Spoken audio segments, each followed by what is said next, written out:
إن الحمد لله نحمده ونستعينه ونستغفره ونعوذ بالله من شرور أنفسنا ومن سيئات أعمالنا إنه من يهد الله فهو المهتد ومن يضلل فلا هادي له أشهد أن لا إله إلا الله وحده لا شريك له وأشهد أن سيدنا ونبينا محمد عبده ورسوله يا أيها الذين آمنوا اتقوا الله حق تقاته ولا تموتن إلا وأنتم مسلمون يا أيها الناس اتقوا ربكم الذي خلقكم من نفس واحدة وخلق منها زوجها وبث منهما رجالا كثيرا ونساء واتقوا الله الذي تساءلون به والأرحام إن الله كان عليكم رقيبا يا أيها الذين آمنوا اتقوا الله وقولوا قولا سديدا يصلح لكم أعمالكم ويغفر لكم ذنوبكم ومن يطع الله ورسوله فقد فاز فوزا عظيما إخوة الإيمان السلام عليكم ورحمة الله تعالى وبركاته. وعليكم السلام ورحمة الله وبركاته.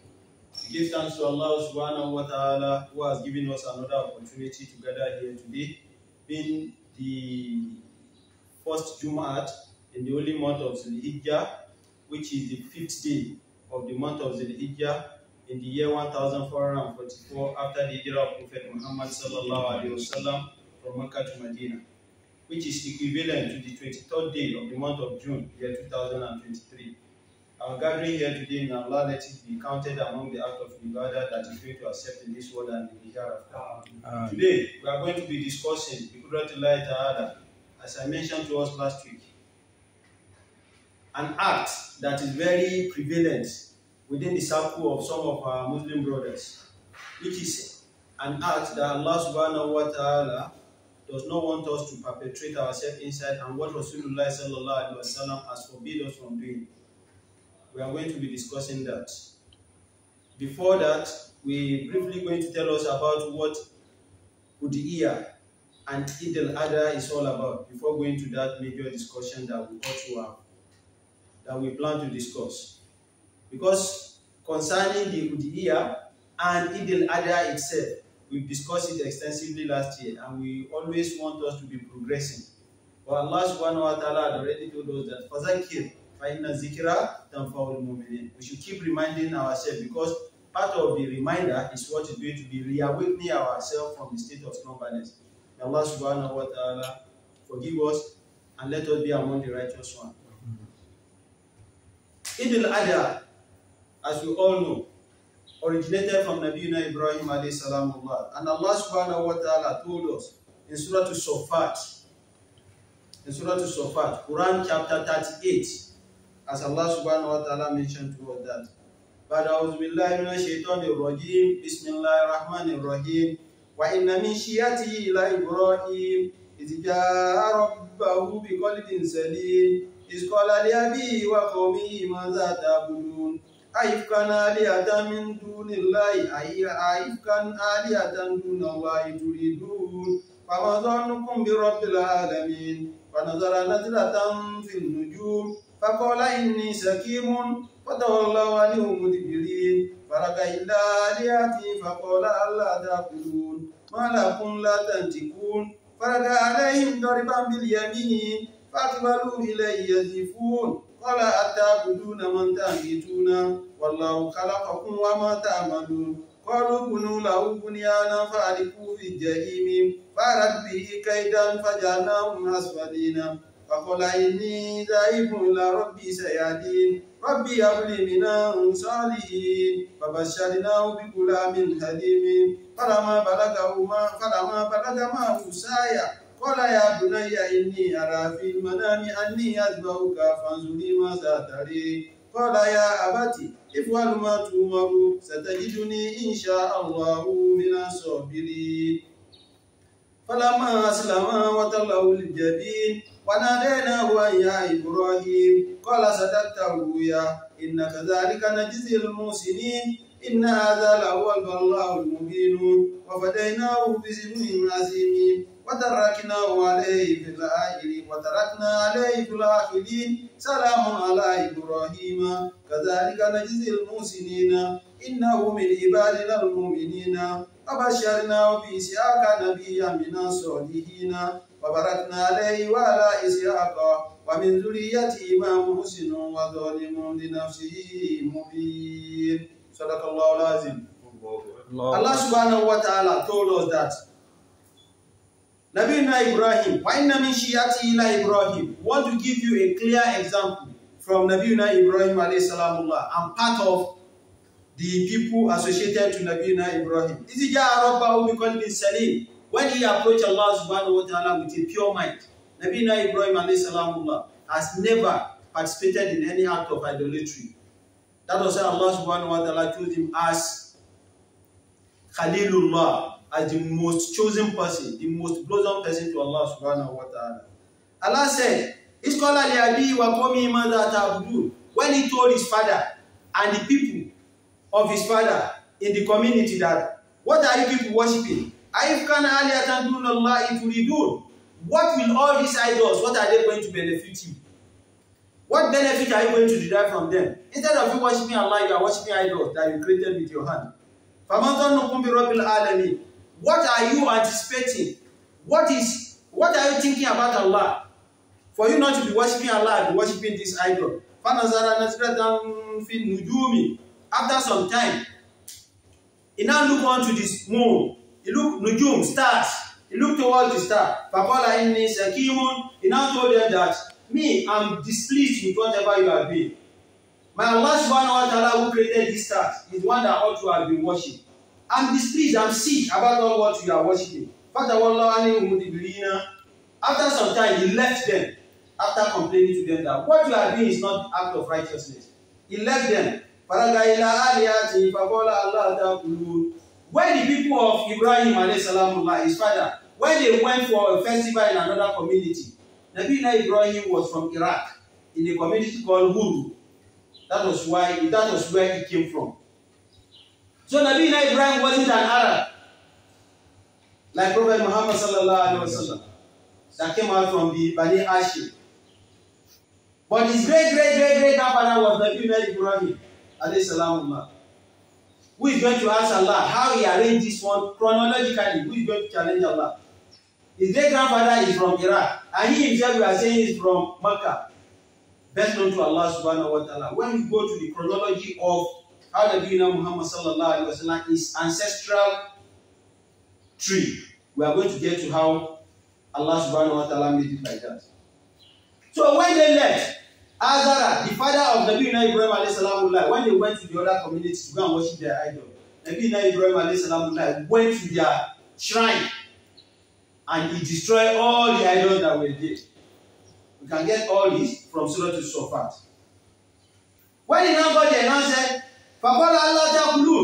there were plates of food that were placed in front of the idols. He was now asking the idols that, Allah ta'kulun, why are you not eating?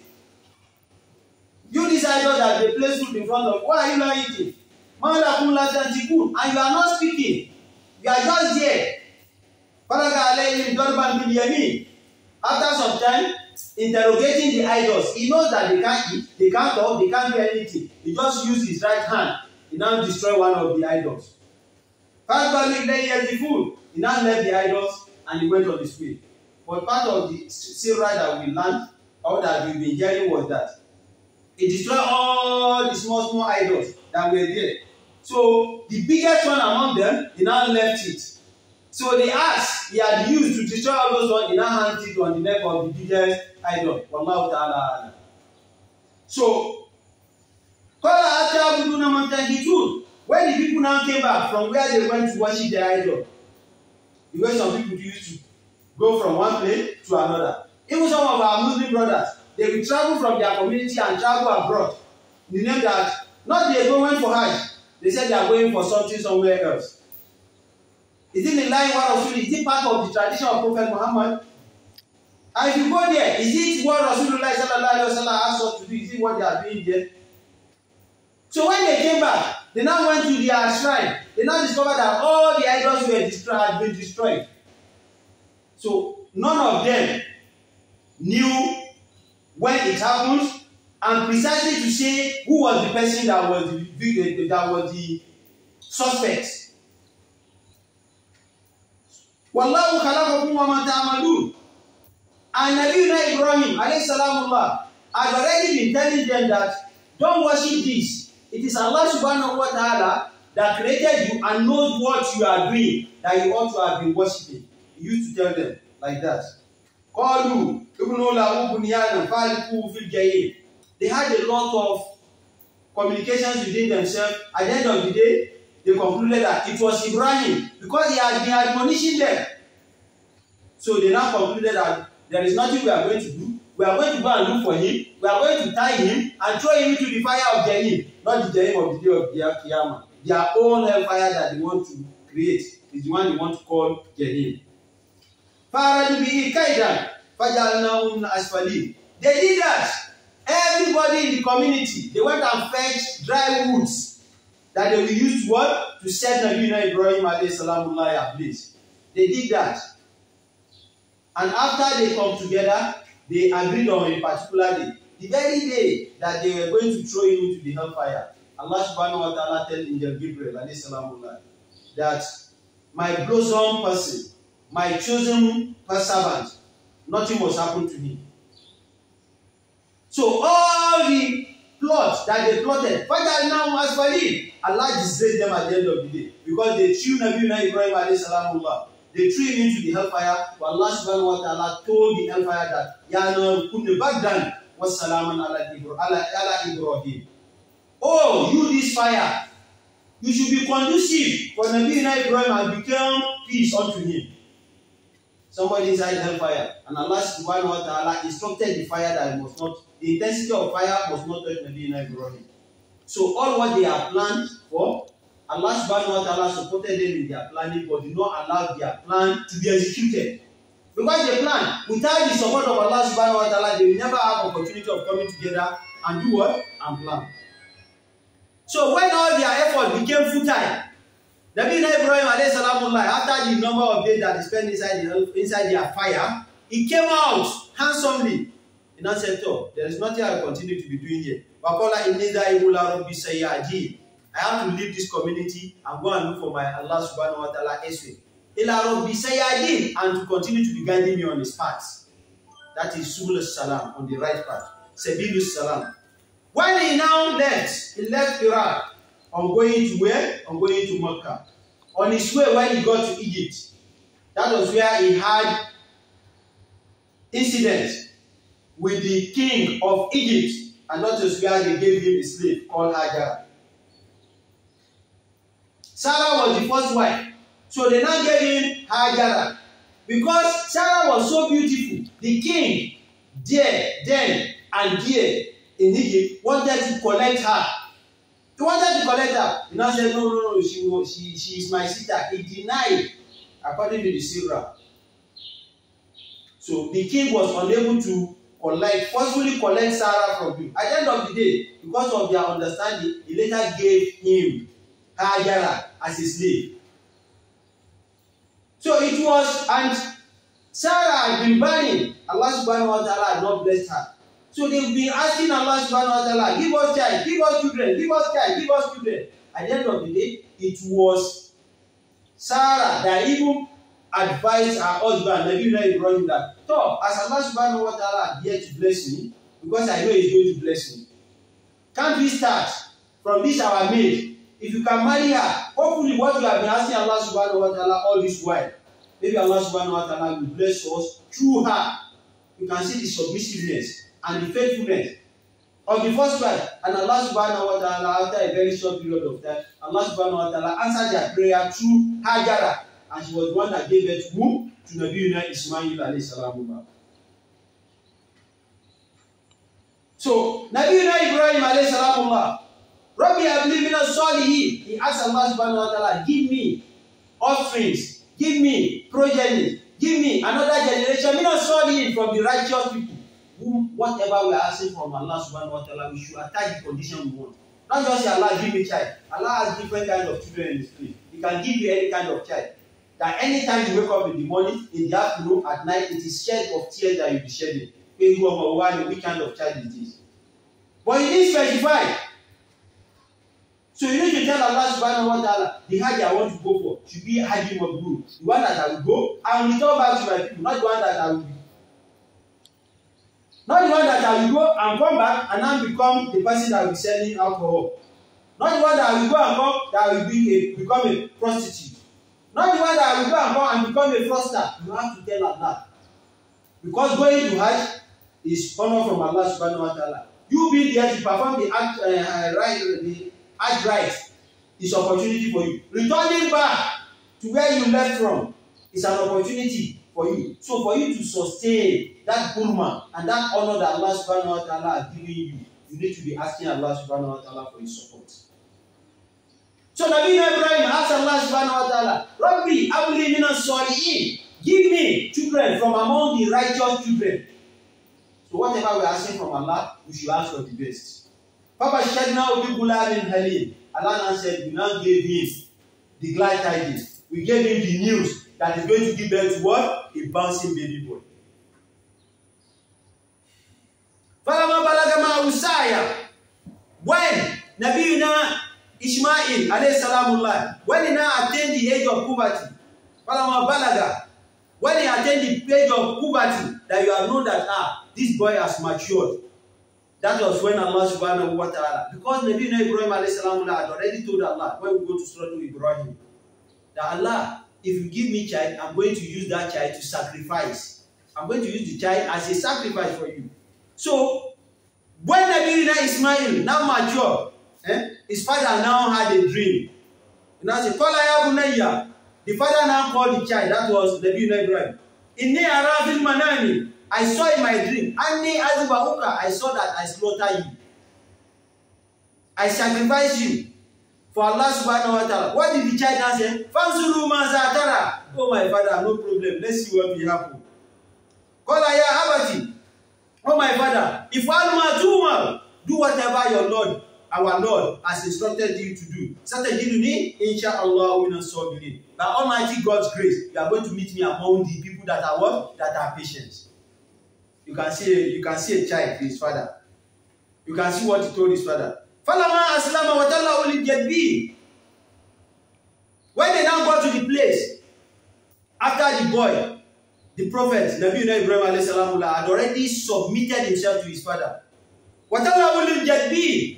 The father has tied the hand, tied the leg. He has placed him on the place where he wants to slaughter him like an abattoir. Ibrahim. Immediately, Nabiuna Ibrahim had a call. In another seerah, we're told that when Nabiuna Ibrahim alayhi salamullah picked the knife, when he was about slaughtering his son, the knife refused. He went to the nearest rock or mountain. He went to sharpen it. He sharpened it very well. And it was glittering that, yes, this knife has been sharpened. He went to slaughter it the second time. He didn't slaughter. He went back to go and sharpen it, that maybe first, second time, he didn't sharpen it very well. He went the third time, he sharpened it very well again. He went back to Nabiuna Ibrahim and Ismail alayhi salamullah to slaughter. The knife didn't slaughter his truth. He now threw, he flung it away, he flung the knife away. Immediately, the knife spoke that Amara anil Khalil, Wamana anil Jalilu. That Amara anil Khalil, the chosen one from Allah. Who is the chosen one? Nabiuna Ibrahim, Khalilullah. Amarani, he ordained me, he instructed me to do what? To slaughter what? To slaughter who? To slaughter Ishmael. Wamana anil Jalilu. Al-Jalil, who is Al-Jalil? Allah subhanahu wa ta'ala. Mana'ani, deny me from slaughtering it. From slaughtering him. So, the friend of Allah wanted him to slaughter. But the Allah that owns the son that wants to slaughter, that owns the knife, and that owns Alilullah, denied me, say no. It was just a test. So, in this process,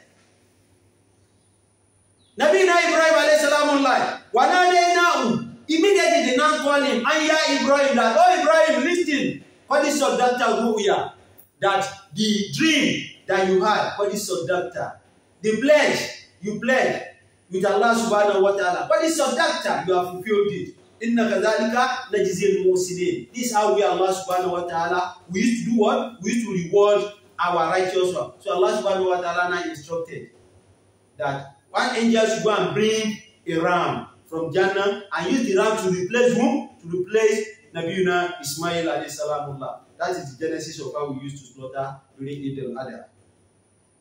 Allah now said, Inna hadha lawal bala'ul mubin. Allah said, yeah, this is a trial that we have tried our own righteous person, and it's very glaring. It's very open. It's not something that was done in secret. What for they now visible in Azim? We now replace Nabi Ismail. We now replace him with what? With a very big ram. What we now said, okay, what Nabi Ibrahim has done as an act of worship, for we Allah subhanahu wa ta'ala should be left behind him as a legacy. So, who originated the incident of slaughtering animal for Allah subhanahu wa ta'ala during the Udhiyah? It was Nabi Ibrahim alayhi salamullah. And Allah rewarded him in the process of fulfilling the promise he has made with Allah subhanahu wa ta'ala. Salamun ala Ibrahim. Allah said, may our peace be upon whom? Nabi Ibrahim. Kazalika najzil muhsinin. Allah said, this is how we used to reward all those that are righteous. Innahu min ibadina al-mu'minina. Definitely, Nabi Ibrahim is among our servants that are believers. That means we have so many Muslims that are not believers. So Allah testified, Innahu min ibadina al-mu'minin. It was among our servants that are sincerely believing. How they have sincerely believed in we Allah subhanahu wa ta'ala. At the end of the day,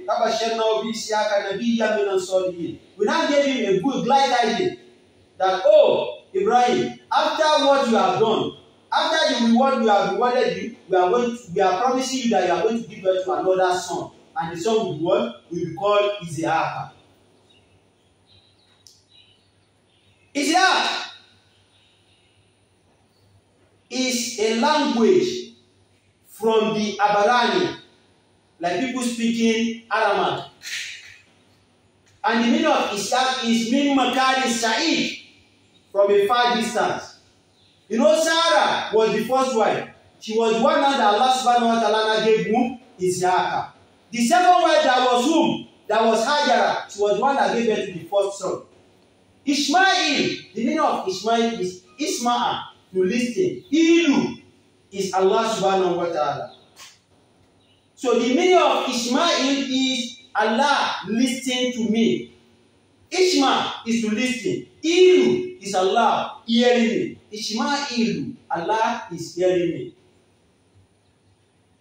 So all these, they are originated from the language of Aramaic, indicating that Nabi Ibrahim alayhi salamullah wasn't from the Arab.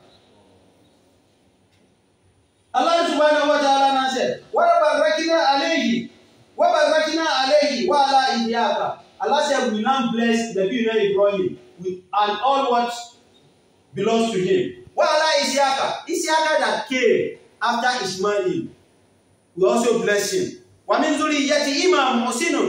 And among their generation, we brought out people that are righteous. Among the generation of Nabi Ibrahim alayhi salamullah was Prophet Muhammad sallallahu alayhi wa sallam.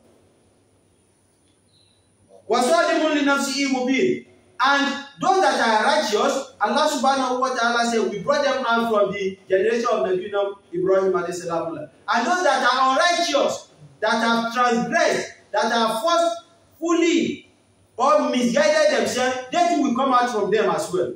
But the righteous one will be guided. May Allah subhanahu wa ta'ala bless us as He has blessed Nabi Ibrahim alayhi salamullah. Inna Allah wa malaikatahu yusalluna ala nabiyyi ya ayyuhalladhina amanu sallu alayhi wa sallim taslima.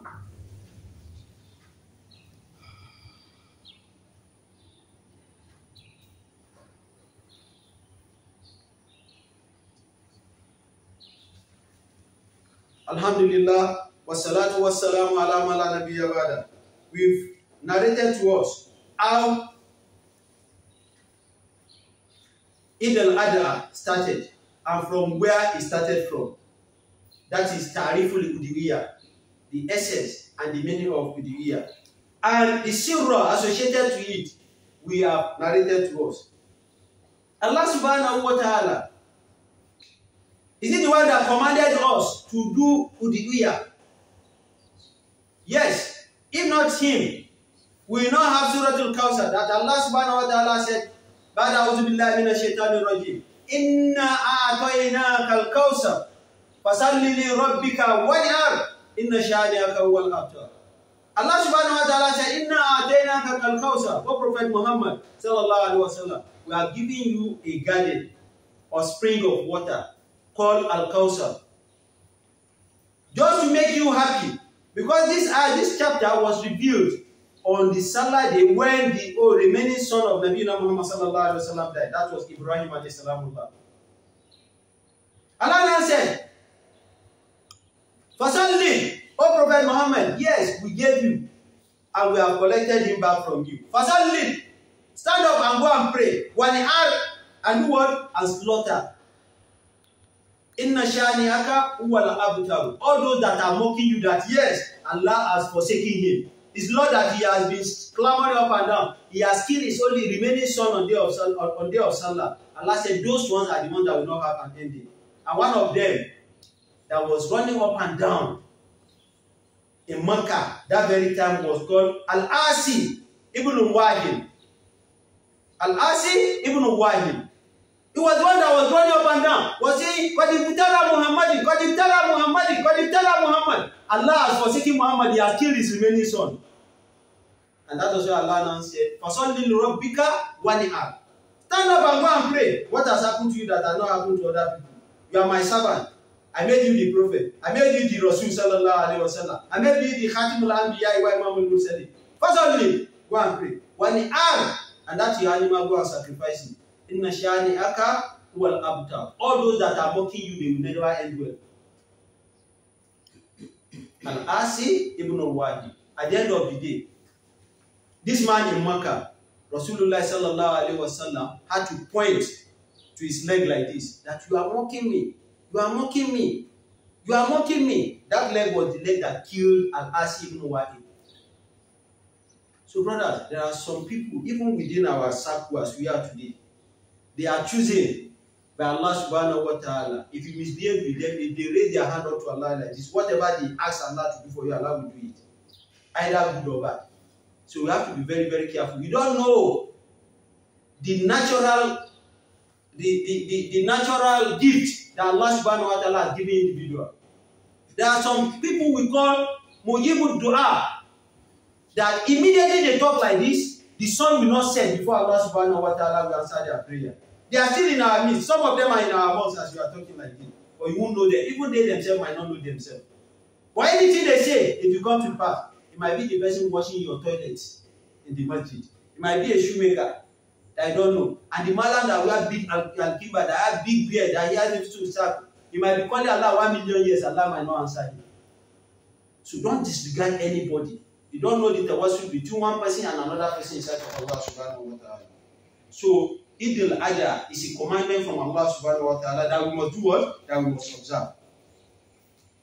And why should we observe Eid el Adha? Is because Allah subhanahu wa ta'ala had instructed Nabiuna Ibrahim alayhi salam, and from there it generated down to Nabiuna Muhammad sallallahu alayhi wa sallam.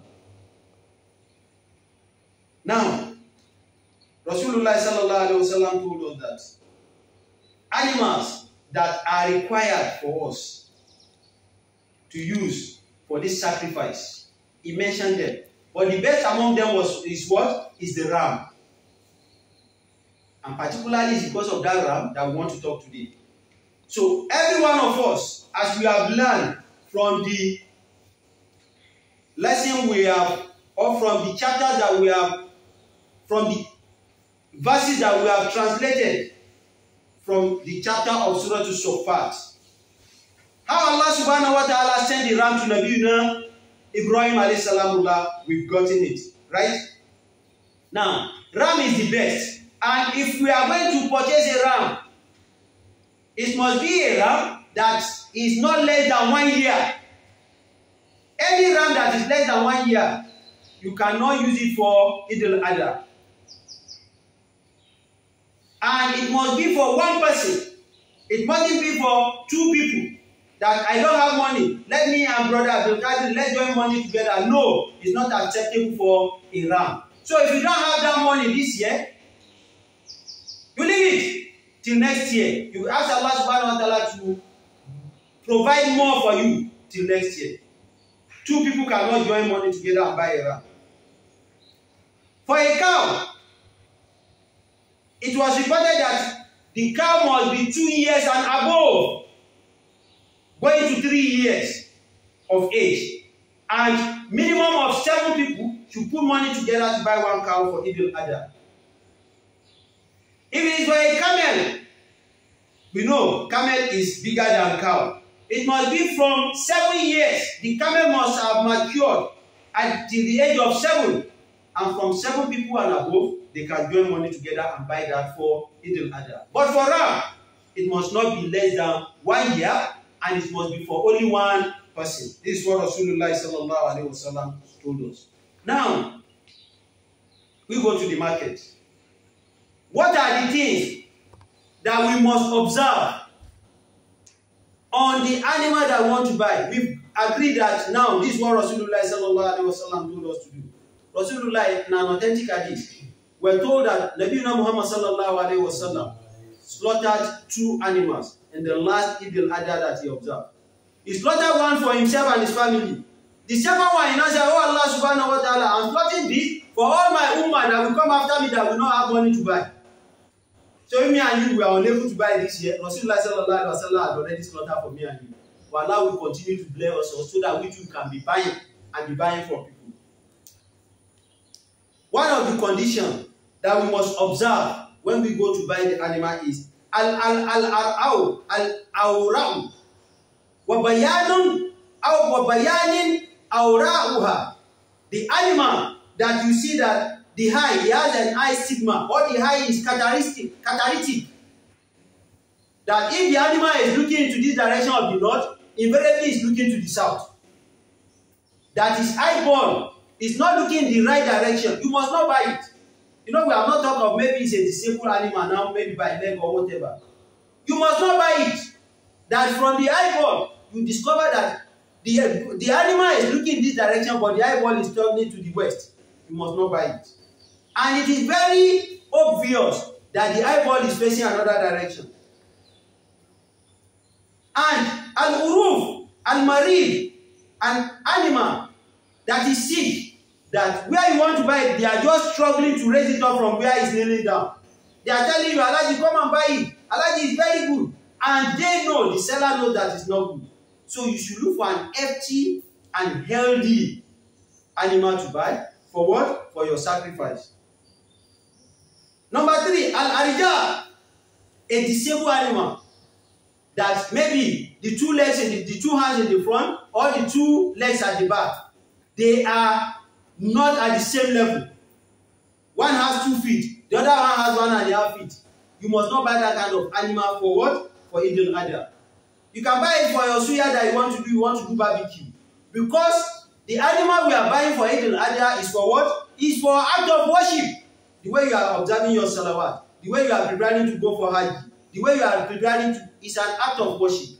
The way you come here to pray, observe Salat Juma, is an act of worship. So that animal is just what? It's just an act of worship as well. Because in an authentic hadith narrated by Abu Hurairah radiyallahu ta'ala, that any animal that you buy, any ram that you buy, or let me see any animal you buy for this Eid el Adha, every string of hair on it will be used to create another animal for you on the day of Qiyamah that you will enter Al-Jannah. It's an authentic hadith. That is why we should go and buy a very good animal that is very healthy and very healthy. Because they are going to be matayakum ila Jannah fi yawm al-Qiyamah. Number 4. Al-uruf bi kasiratun lati la tunkiru. An animal that is very skinny, that from where you are observing it, you can be counting the skeletal system, the skeletal bones. You can see that this is the skeletal system of this animal. You should not buy that kind of animal. Rasulullah sallallahu alaihi wasallam said, whenever we are buying animal, we should look for the best. Now, what time do we need to slaughter our animal? Every one of us, you know, Eid al-Kabir. If you have Eid al-Kabir, we don't have Eid al-Saghir. Eid al-Fitr we have. Eid al Adha is the next one. If you say Eid al-Kabir, that is big salah. Then which one is small salah? There's no any small salah inside of Allah subhanahu wa ta'ala. We have Eid al-Fitr and Eid al Adha. Eid al-Fitr is to do iftar. Eid el Adha is to slaughter animal during the time of duha. What duha? Wal-layli iza saja. That is where the duha comes from. So when the best time that we are supposed to do what? To slaughter our animal for this Eid el Adha is when the sun is rising. Maybe around 7:30, 8, 8:39. You know, 2-3 weeks ago that we are talking about the slaughter of animal for our akiko. I told us the right time. Don't follow these Lagos people that used to slaughter their animal around 4 p.m. because of people that go to work. The animal you want to use for your child dedication, for your child akiko, must be slaughtered during the duha. You must not slaughter it before Salatul Fajr. You must not slaughter it immediately after Salatul Fajr. It must be around 8, 8:39. And I told us, those that used to observe the Salatul Duha from 11 to 12, you don't have Salatul Duha. Because the sun had already reached the horizon. So also, this, our sacrificial animal for Eid el Adha should be slaughtered around 8, 9, 10. And it should be a call for our imams that are leading the Eid el Adha. Eid el Adha is supposed to be, the Salatul Eid el Adha is supposed to be Salat that we observe very early. Because we have to go to the Eid praying ground with fasting. Right? So by 8 at least, we should be back home. Come and start slaughtering the animal. Everybody should start enjoying the day. Not like Eid al-Fitr that we can pray around 10. This one we can pray at 7, 7:30 after Salatul Ishraq. Salatul Subhi, Salatul Ishraq before Salatul Duha. So every one of us should try and look for Eid praying ground that they pray on time during the Eid of Adha. That is when Rasulullah sallallahu alaihi wasallam said, we should do what? We should slaughter our animal. Rasulullah sallallahu alaihi wasallam said, Man amila ibn Adam yawman nahari amalan, a'abu illa Allah min hirkati dam.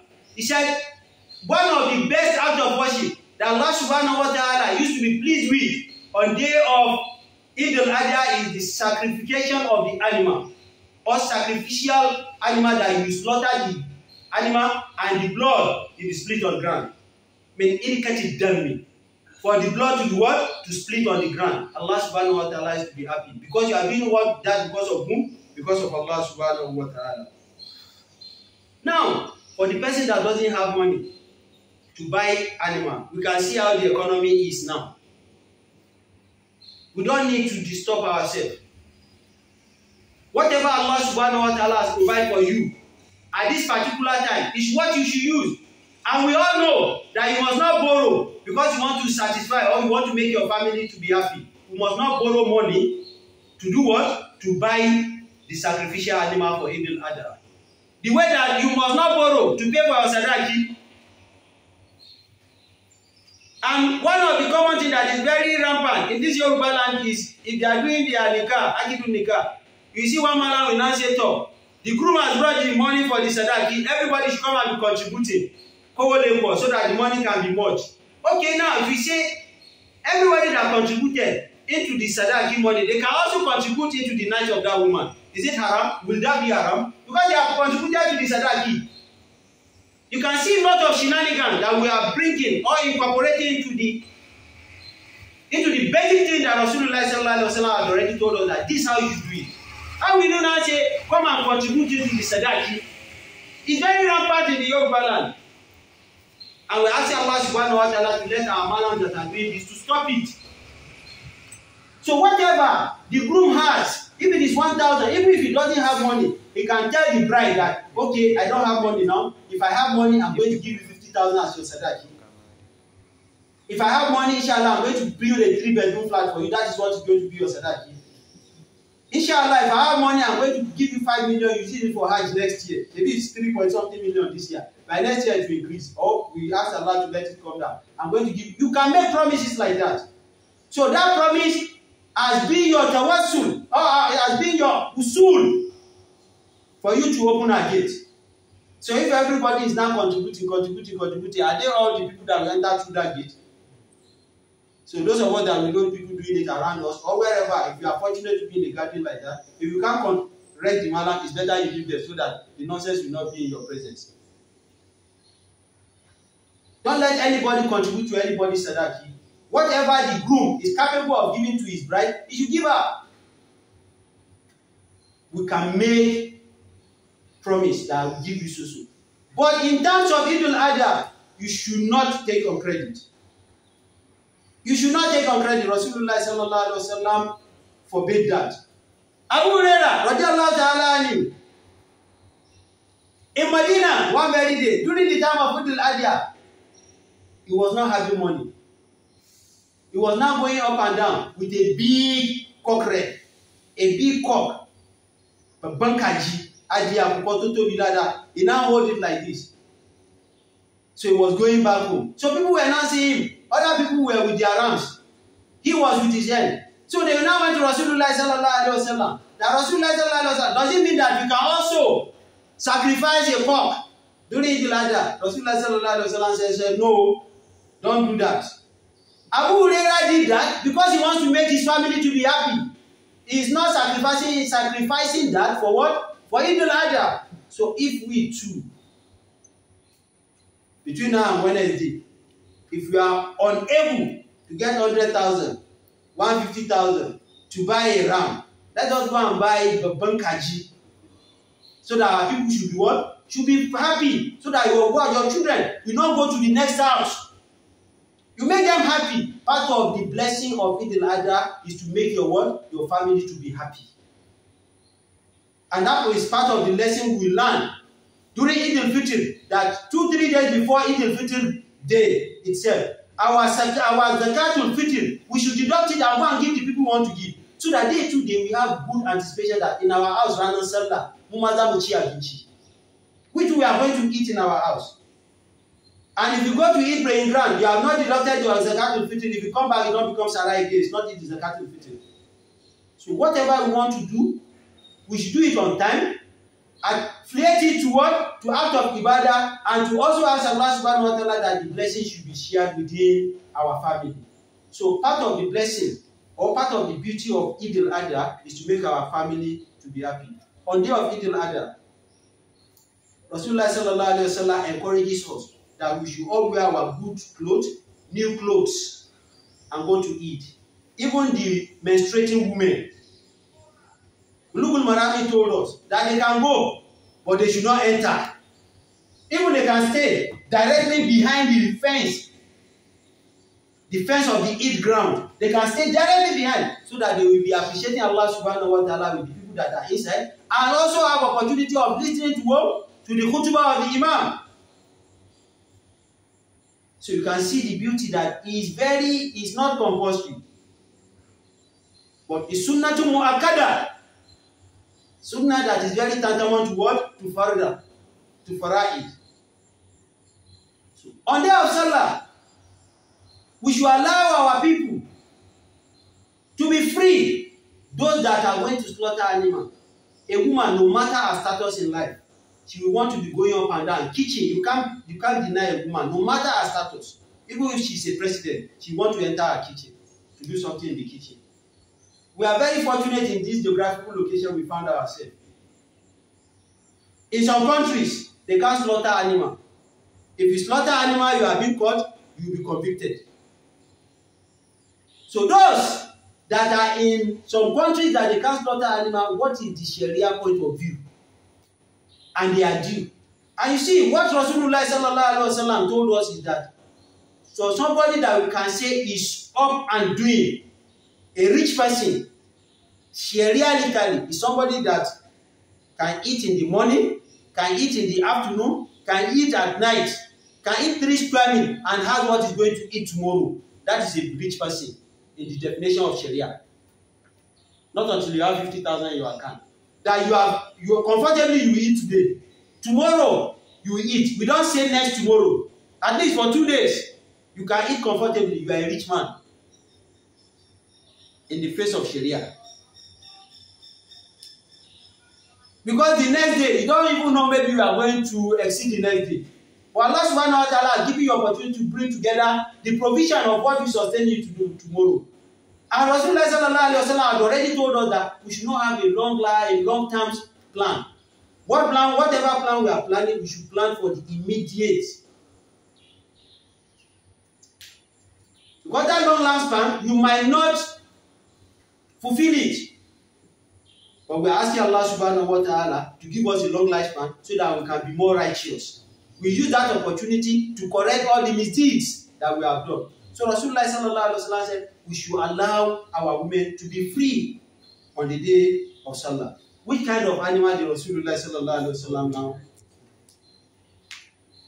Anas bin Malik radiallahu ta'ala said, Do'a Nabi sallallahu alaihi wasallam bikabshayni amla'ayni. That Rasulullah sallallahu alaihi wasallam slaughtered 2 big rams. Amla'ayni, they are very hefty and fatty. What they are qadamuhu? Rasulullah sallallahu alaihi wasallam, he tied the animal. He tied them one after the other, and he placed his leg on top of the legs of the animal after tying it, indicating that you must prepare this animal very well before you what? Before you slaughter.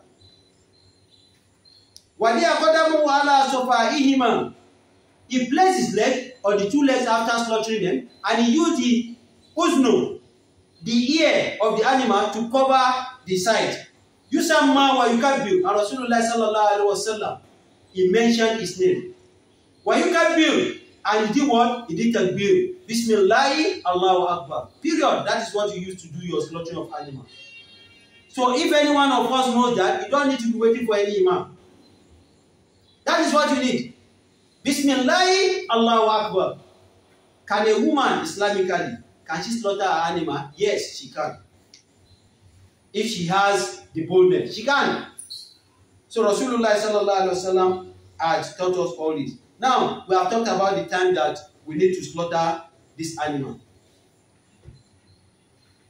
The major point that I promised us that we need to discuss is what is very prevalent that we are seeing, which Rasulullah sallallahu alaihi wasallam has said, whoever is doing it, ba'idu min rahmatillah, is going to be distant away from the mercy of Allah subhanahu wa ta'ala.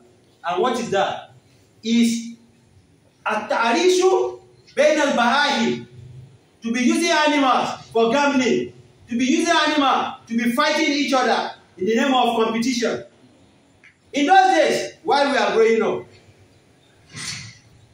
a small boy will untie his father's ram from house A. Another boy will untie his father's own from house B. Another one from house C. They will say in the evening, maybe when they come back from school, they want to go and use the animal to graze the land. That they should go cover they should come and go and cheese. That was it. But along the line, you might see the animals fighting. If you have like 4 or 5 animals, they will be fighting. After some time, some people came with a kind of fikiriya. They started using the animal to do what? To be fighting each other. What did Rasulullah sallallahu alaihi wasallam told us about this? And what will happen to those that are practicing this? The people that are watching them, and the incident or the action becomes so hilarious that people started making fun of sacrificial animals. What will happen to them? Nabiuna Muhammad sallallahu alaihi wasallam said, Allah subhanahu wa ta'ala na'a Rasulullah sallallahu alaihi wasallam anta alish bain al-ba'a'i. This hadith is Sunan Ibn Abu Dawud or Jami' Tirmidhi. And Rasulullah sallallahu alaihi wasallam said, Allah subhanahu wa ta'ala forbade seeing people to be using animals to fight each other.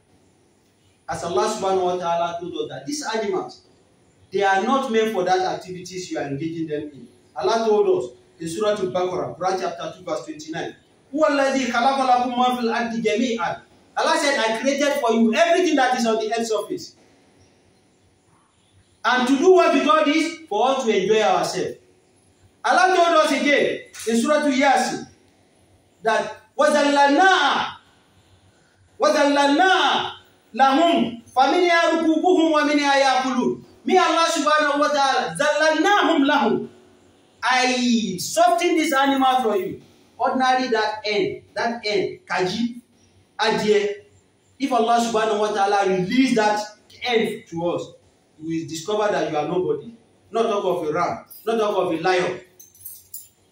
Is it not that same animal, that same lion that people used to go and hunt for? And they will use a lot of gimmicks and tricks and capture the animal, and they will now bring it into the zoo. That me and you will now go to zoo and go and be using money to enter to go and be watching. If not Allah subhanahu wa ta'ala that has softened those animals for us, none of us will be able to stand wherever they are. Allah is telling us in Surah Yasin, وَذَلَّلْنَا لَهُمْ فَمِنْهَا رُكُوبُهُمْ وَمِنْهَا يَأْكُلُونَ. Allah said, I lessen their viciousness, their ferocity. I lessen it for you. وَمِنْهَا تَأْكُلُونَ. Among them you will be eating them, like these our rams. You will be eating them. You will be using them for whatever you like. وَفَمِنِهُمْ يَرْكُبُونَ. And among them, you will be using some of them to be doing what? Means of transportation. Al-Jamal, Rakumi Camel, Al-Himar. Maybe like 2-3 weeks ago, there is one guy in Usman Dan Fodio University in Sokoto that we saw online. Because of this increment of transportation, he went and take his own Himar, his own donkey. And that was what he started riding to university. I don't know, maybe some of you saw a student. So many animals. In the north, you see a tiger, a leopard. You see people, they will capture them and they will be using them to be doing some, maybe for advertisement. Even crocodile, kada. You see Malam may say the magani gargajia, he put it inside his vehicle and be selling different kind of magani gargajia, magunguna gargajia. People will be going there. Allah subhanahu wa ta'ala has softened these animals for us. For some of us, some people, unfortunately, they are misusing the softness of this animal. Allah subhanahu wa ta'ala is telling us. Allah said these animals, I gave you a lot of you, I gave all of you these animals for different purposes. Some for transportation mode, some for buying and selling. You'll be using them for holidays. Some you'll be eating them. Allah said, I use my sovereignty to do all this for you. Afala yashkurun. Won't you be grateful to me, Allah? Allah is asking me and you in Surah Yasin. Won't you be grateful? Then Allah subhanahu wa ta'ala that has done this for us. Why we now be showing Allah subhanahu wa ta'ala that we are ungrateful? Because this attitude is an attitude of ungratefulness to Allah subhanahu wa ta'ala. Setting two animals together to be battering each other. In the name of merriment, in the name of catching fun, Allah subhanahu wa ta'ala said we should stop that. And Abi Hurairah radiallahu ta'ala, this hadith is Sahih Bukhari. Hadith 2363 in Sahih Bukhari. Rasulullah sallallahu alaihi wasallam said, Anna rajulun yashia, that Prophet Muhammad sallallahu alaihi wasallam told them that a man was traveling one day. Yashia. Fashtada alayhi al-atasha. So this man now became very thirsty. Fanazala bi'ran. The man became so thirsty that he couldn't find any water while he was traveling. So on getting to a particular location, he now saw a well. Fanazala bi'ran. He now descended down. He jumped inside the well to fetch water. After some time, fashariba minha, he drank from the water. Fa'akhraja, summa akhraja. After some time, he came out from the well. Faiza huwa bikalbin yalas. As he was going, he now saw a dog. And you know, a dog is not something that we, Islamically, you know, dog has a special case in Islam. This man now saw a dog. Yalas. The dog was so thirsty to the extent that the dog was sucking the soil. Yalas was sucking the sand because the place was a dry land. So this man immediately now discovered that, okay, what has led me to jumping into the well must be the same situation that has led this dog to be doing this. Yakulu Sarah aminal hatos. So this man answered, what happened to me must be what happened to this animal. After some time, this man now drew the animal, the dog. He drew the dog closer to himself. He now went and get water for the dog. He now gave the dog water. Allah subhanahu wa ta'ala now thanked the man. Allah subhanahu wa ta'ala now forgave him. Rasulullah sallallahu alaihi wasallam. The companion of Rasulullah sallallahu alaihi wasallam now asked Prophet Muhammad sallallahu alaihi wasallam, the dog that Rasulullah Allah told us that we should distance ourselves away from. Somebody has done this to dog. Allah has appreciated him. Allah has forgiven him. Oh, Rasulullah, what should be our state with the dog? Rasulullah sallallahu alaihi wasallam now told them that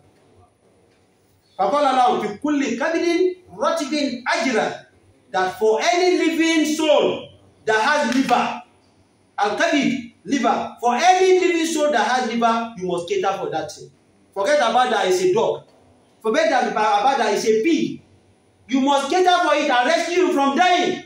That is what Rasulullah sallallahu alaihi wasallam told his companion. For Rasulullah sallallahu alaihi wasallam to have told us to cater for this kind of animals that are taboo to us in Islam, how can we now be doing such nefarious acts to the animals that Allah subhanahu wa ta'ala had asked us to use for sacrifice? Brothers, don't ever stay around where they are using animals to batter each other in the name of catching fun. Don't ever participate in it, because what will happen to you is that this we are going to lead to you.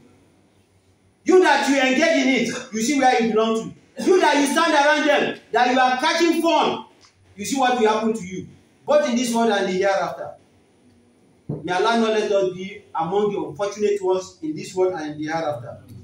So, Rasulullah sallallahu alaihi wasallam said, whenever we want to slaughter our animal, this hadith is from Shaddad ibn al-Awsi. Qala Rasulullah sallallahu alaihi wasallam, that Allah said, Inna Allah kataba al-ihsana ala kulli shay'in. Allah has ordained every goodness on whatever He has created. Faiza qataltum, whenever you want to slaughter whatever you want to slaughter. Fa'asinul kitla, you should slaughter them very well. You could see how we describe what Rasulullah sallallahu alaihi wasallam did when he wanted to slaughter his animal, from what Anas bin Malik told us. You need to tie the animal very well. You need to take away the knife away from the side of the animal. You need to do it according to the sunnah of Muhammad sallallahu alaihi wasallam. So, Shaddad ibn al-Awsi now said, Rasulullah sallallahu alaihi wasallam said, "Fa'idha zabahtum, whenever you are slaughtering this animal, fa'asinu zabwa, make sure you slaughter them very well. While you eat the ahadukum safratahu, and this knife that you want to use to slaughter the animal, you should make sure that the knife is what? Is sharpened." We told us what happened to the knife of Nabiuna Ibrahim alayhi salamullah. When the knife said, "Yes, Ibrahim, you are just joking." Not that the knife is not sharpened. Amananil Khalil, Wamananil Jalilu. You are asking me to slaughter Ismail. No, I won't answer you. Mananil Jalilu. Al Jalilu that created you, Al Khalilu. Mananil. So we should slaughter, we should sharpen our animal, we should sharpen our knife prior to slaughtering of our animal very well. Rasulullah sallallahu alaihi wasallam told us again. And Sayyid ibn Jubair, caller. Sayyid ibn Jubair told us that Umar ibn Khattab radiallahu ta'ala was moving around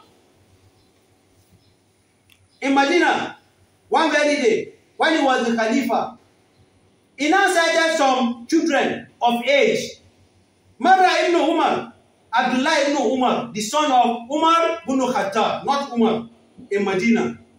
The son of Umar ibn Khattab. We have like 4 or 5 Abadallah. We have Abdullah ibn Zubair, Abdullah ibn Mas'ud, Abdullah ibn Maktoum, Abdullah ibn Umar.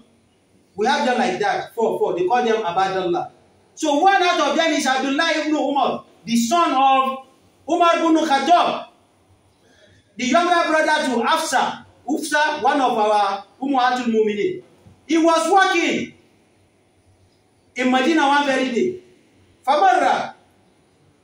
Mara ibn Umar, Bifitiyani Quraysh, he now passed beside some young boys of the Quraysh. Fakola, he now saw them that these boys, they were trying to be learning the shooting of catapults. We all know catapult, if you want to catch bird. So a live bird, they placed the live bird in front of them. So they were now trying to be learning how to shoot catapult. And that was when Abdullah ibn Umar radiallahu ta'ala was passing by. So as he was coming around, getting tantamount to these boys, they now fled away. So when Abdullah ibn Umar now got there, Abdullah ibn Umar radiallahu ta'ala was a companion of Rasul. His father was also a companion. Like you see a father as a son, senior advocate of Nigeria. right, in the judiciary. You also see his son. As a son, does it mean that the father should not be in his position again? Will his position deny that of his father? So we have Sahaba, that their children are also Sahaba, and they are not among the Tabi'un. But the difference is going to be that their own father will be among the first class Sahaba. Then they will be at the lower level of the Sahaba, but they are still Sahaba. That is what happened to Abdullahi ibn Umar radiallahu ta'ala. So when he now got to where the bed is, he now said, you these children, man fa'ala hadha, whoever has done this, la'anahullah, may Allah subhanahu wa ta'ala curse him. That is just ordinary for debate. So those of you that you are fighting with animal, I want to believe that none of you will be doing it here, because you must not be hearing something here and be practicing it.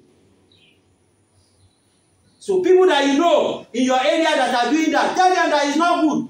Man fa'ala hadha, la'anahullah. It was even Abdullah Umar that said this before Prophet Muhammad sallallahu alaihi wasallam said it. Brother, let me and you evaluate ourselves. Let's examine ourselves. You join a taxi from here now. You are going to a level, or you join Danfo. If these drivers some of them, they are not too abusive, like all those conductors. If a conductor tell you here in Lagos, you know you will never want it. A conductor cursing you in the morning, not talk of Allah subhanahu wa ta'ala now cursing you, not talk of Prophet Muhammad sallallahu alaihi wasallam now curse you. Where do you want to end it? Abdullah Umar said, Man fa'ala hadha, la'anahullah. Whoever might have done this is less concerned. Maybe they are young children or is an aged person. It's less concerned. Whoever has done this to this animal, la'anahullah, may Allah subhanahu wa ta'ala curse that person. Come here and you wait for our colleague in the office to even check bro banker. Not Alice in a banker, but bro banker. Then chicken banker. Me, I will never tolerate it because I didn't bring my kawu here. I didn't bring my baba here. Let me and you face each other. But you must not even curse me. Not talk of the curse of Sahabas. Not talk of the curse of Prophet Muhammad. Not talk of the curse of the angel. Not talk of Allah with Christianity. Brother, don't let us stay there. Even if you accidentally you see it on Facebook, accidentally you see it on your television, immediately leave that page. It's not something that we should be happy with. Rasulullah sallallahu alaihi wasallam now said that there are some animals, as I told us last week, there are some animals that even if they are clean to the wall of Kaaba, that we must kill them. You know, in Kaaba, if you can ask those that are there now, except those the army or the police that are guarding people, you can hardly see them with pistols, not to talk of carrying AK-47 in Saudi Arabia. You will hardly see them because their law is working for them. Not in our own country here. Our own law is not working. The people that will enforce the law are all corrupted. The people that will make the law are all corrupted. Somebody that you are giving millions of naira, what do you want him to do?